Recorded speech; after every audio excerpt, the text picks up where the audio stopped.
안녕하세요. 범죄 통계학 두 번째 수업 진행합니다. 이 시간에는 표본의 분포를 보겠습니다. 우리가 Z분포, T분포, 카이 제곱 분포, F분포, P햇 분포가 있는데 여기서 우리가 구별해야 될 거는 어, 수학이 아니라 수학이 아니라 의미만 알면 됩니다. 의미, 의미에 초점을 두고 가면 될 것 같고요. 한번 볼게요. 표본을 추출했다. 전체 집단에서 어떤 걸 확인하기 위해서 표본을 추출했죠. 또한 표본의 특성을 파악하기 위해 표본 분포의 확인이 필요한 표본 평균, 표본 분산, 표본 비율을 통해 배우는 통계 분석을 우리가 확인할 수 있습니다. 누가 공부를 잘하는지 한번 볼까요? 오늘 가장 중요한 사례입니다. 가장 중요한 사례 볼게요. A는 영어를 80점 맞았습니다. B는 수학을 60점 맞았습니다. 자, 여러분 보시기에 누가 더 공부를 잘할까요? 수학을 80점 맞은, 영어를 80점 맞은 A가 잘할 건가? 수학을 60점 맞았던 B가 잘하는 것인가? 누가 공부를 잘한 것이라면 일단 봐야 되겠죠? 영어 과목은 평균이 90점입니다. 대부분 평균 90점 맞았는데 A는 80점이면 평균에도 못 미치죠.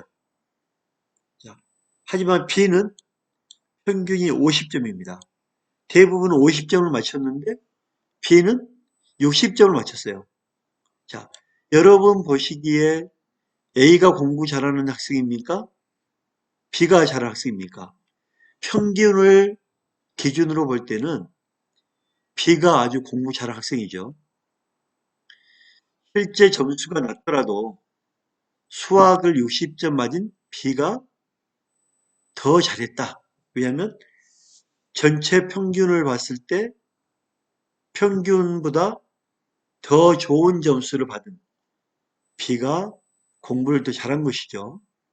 우리가 단순히 이것만 보면 안 되겠지만 우리는 평균을 보고 누가 공부 잘하는지 구별해야 됩니다. 이게 통계학의 특징입니다. 또 하나 볼까요? 과목 점수가 60점 미만이면 과락입니다. 자, 60점 미만이면 과락이고 진급할 수 없다. 그러면 60점 미만은 맞으면 안 되겠죠. 하지만 A반과 B반의 평균이 똑같이 70점이에요. 자, A반이 그러면 잘하는 것인가? B반이 잘하는 건가? 하고 확인해 봤어요. A반을 보니까 대부분 평균은 70점이고 60점 미만이 과락이지만 A반은 65점에서 75점 점수가 대부분이에요. 근데 A반은 65점에서 75점밖에 75점 받은 학생들이 다란 말이에요. 그러면 A반은 과락이 없잖아요. 근데 B반은 내용을 보니까 0점부터 100점까지 고르게 분포되어 있어요. 자, A는 빵점, A는 100점, 평균 50점이죠. 이게 낫습니까? 골고루 65점이 낫습니까? 65점이 낫죠. 낫죠, 그죠? A반은 그래서 낙제성이 없고 B반은 낙제성이 있습니다. 진급을 중요한 기준으로 한다면 A반이 공부를 더 효율적으로 잘했다 할 수 있을 것입니다. 여러분도 여기에 공감하죠? 교수님, 그러면 공부가 잘하고 못하고 모든 기준은 평균을 봐야 되겠네요. 맞습니다. 지금 제가 얘기하고 싶은 게 평균을 하는 것. 이 평균이라는 것은 중간이잖아요. 중간과 이 분산, 중간과 이 분산을 파악하는 게 가장 중요하다. 이 얘기를 하고 싶은 겁니다.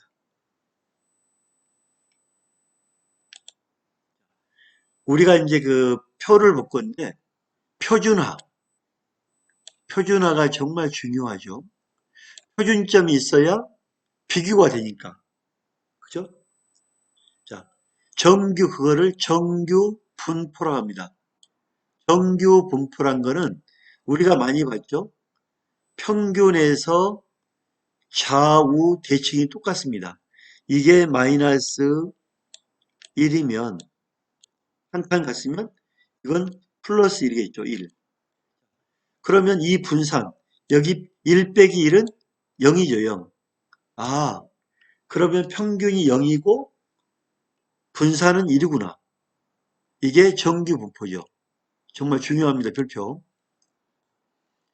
어떤 사건이 일어난 빈도를 계산하여 그래프를 나타내며 중심을 기준으로 좌우가 대칭되는 분포, 이거를 정규 분포라 한다.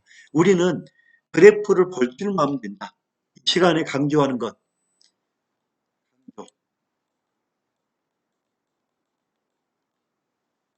그래프를 정확하게 볼 줄 아는 정규 분포를 볼 줄 알면 된다. 이 정규 분포를 Z 분포라 합니다. Z 분포. 정규 분포. 우리는 그래프를 보는 연습. 어디가 중간이구나. 자, 정규 분포의 평균 중간은 뭐다? 0이다, 0. 뮤라고 그러지, 뮤. 0. 표준화. 표준화는 방금 말한 대로 표준 정규 분포의 평균은 뭐다? 0. 좌우 표준 편차가 0을 기준으로 마이너스 1, 마이너스 1이니까 1이죠, 1. 표준 편차는 1이다. 이게 기준점을 동일하게 맞춰서, 자, 기준점이 동일해야 조사자가 자료들을 이 정규 분포를 보고 분석을 한단 말이에요. 그죠? 자료들을 비교할 수 있는 그래프를 볼 줄 알면 오늘 수업 끝났다. 아시겠죠? 그래프를 정확하게 볼 줄 알면 오늘 수업 끝난 겁니다. 그래서 단순한 현상은 정규 분포만을 이용해 결과를 알아내는 데 문제가 없지만 대부분의 연구에서는 복잡한 관계 분석 결과가 필요하므로 여러 특성에 대한 분석 결과를 비교할 수 있도록 하는 겁니다. 그래서 표준화. 표준화한 거는 평균 0, 분산은 편차는 1이다. 그죠? 분산이나 표준 편차는 분산은 제곱이죠. 1 제곱은 1이잖아요. 그죠? 표준 편차는 1이다. 그래서 표준 편차는 1이다. 그래서 이게 뭐다? 표준화다. 정기 분포다. 그리고 Z 분포. 이 Z 분포는 우리가 이제 그 자유점이라고 해서 좀 더 설명할게요. 정기 분포 이렇게 봅니다. 그 오늘 그 한 80%는 공부 끝난 겁니다. 이제 이 부분만 하면 Z 분포 이거는 방금 전에 말했듯이 표본의 개수가 충분하다. 표본은 모집단에서 가지고 오는 표본이잖아요. 그 표본이 충분히 있어야 우리가 분포도를 보고 할 수 있잖아요. 그죠? 표본의 개수가 충분할 때 이거를 표준 정규 분포라고 합니다. 그래서 방금 전에 봤던 이런 형태의 상하 대칭이 같은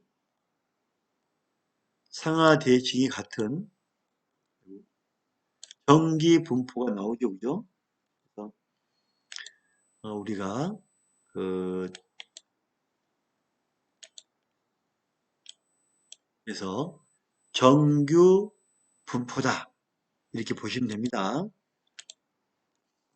그래서 이거를 Z분포, 정규 분포는 방금 전에 했죠. 평균이 0, 좌우 분산이 1, 그죠? 그리고 30개 이상의 주로 우리가 이제 표본 개수가 30개 이상은 되어야 충분하다고 표시합니다. 30개 이상. Z분포다.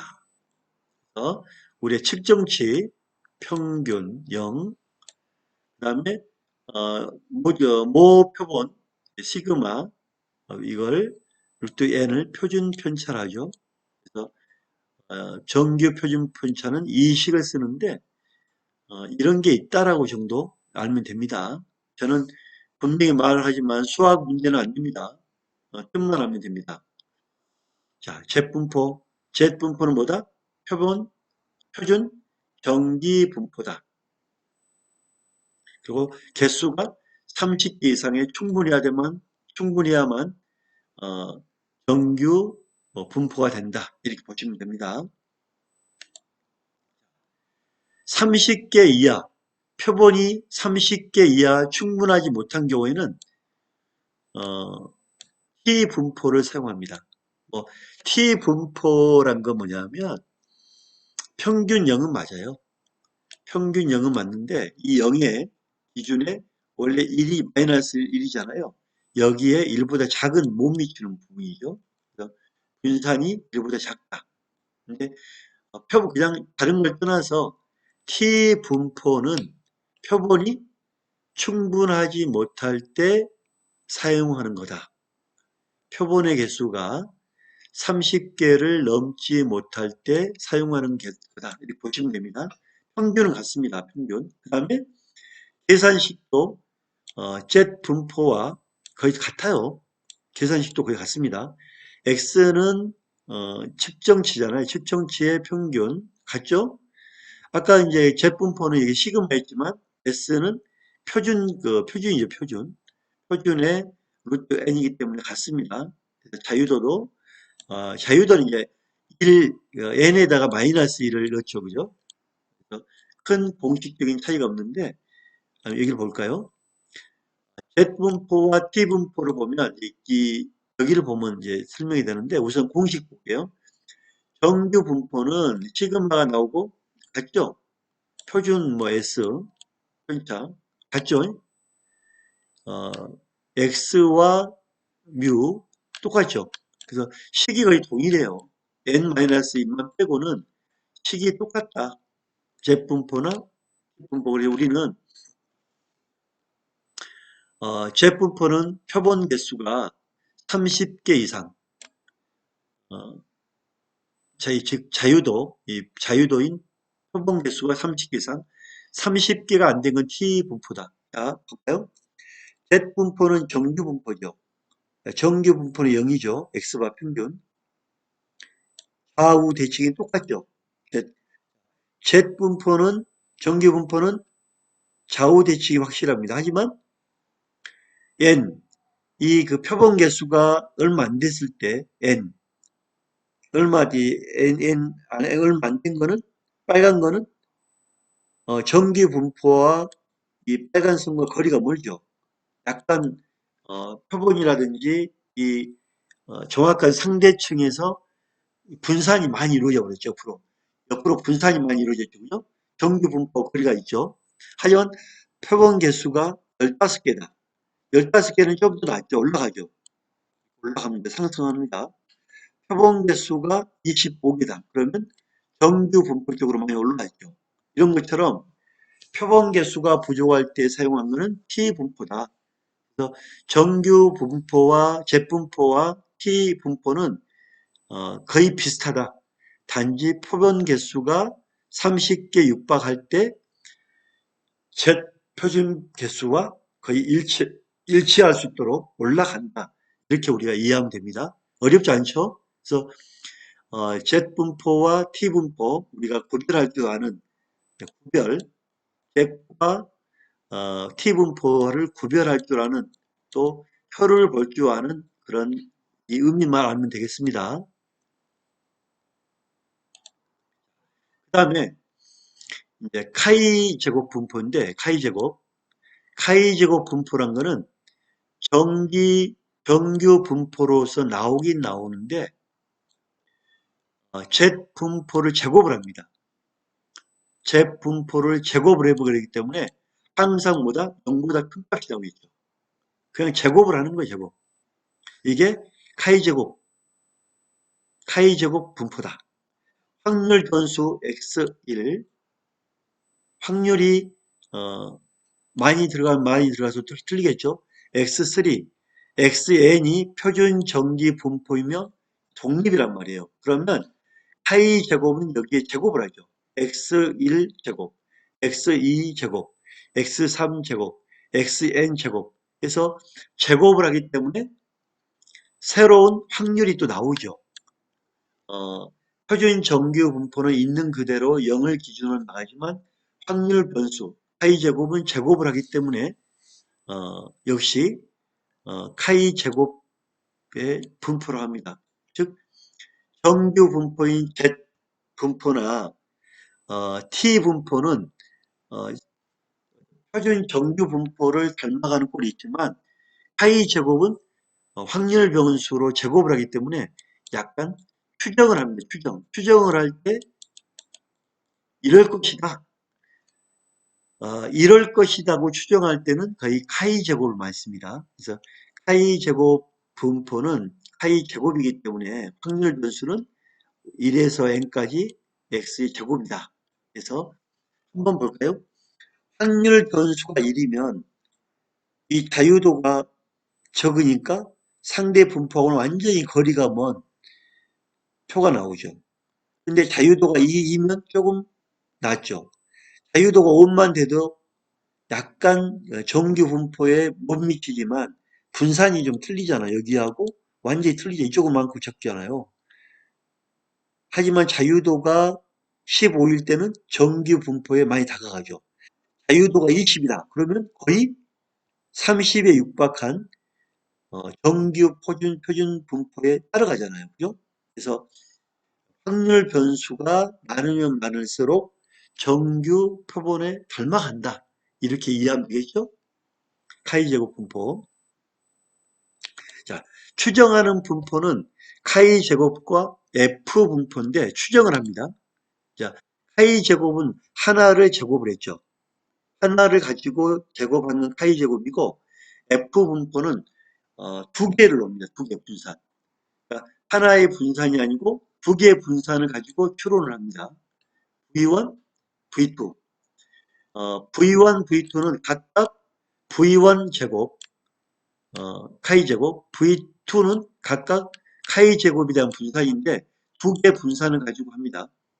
자, 이렇게 모집단에서 SN과 YM 이 두 개 분산을 가지고 하는데 중요한 거는 여기서 나오죠.